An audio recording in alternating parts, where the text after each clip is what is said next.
If I were to measure story selling, I would say that if you share your story about your company and what you're trying to do, maybe how your company came into existence, maybe how this product came into existence, I would tell you on a scale of 1 to 10, the strength of that story in moving others to action is probably a 7. A 7. Because people really don't care about you as much as they care about themselves. If you tell a story that's about them, it's a story they could pour themselves into. Okay? That's sort of like when Regis went out and they told real estate managers about all these IT managers years ago that held on to their servers in their closets.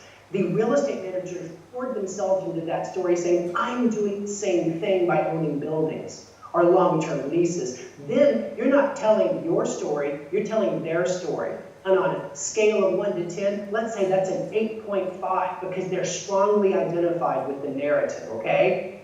But let me tell you the most powerful story you can ever tell. It's our story.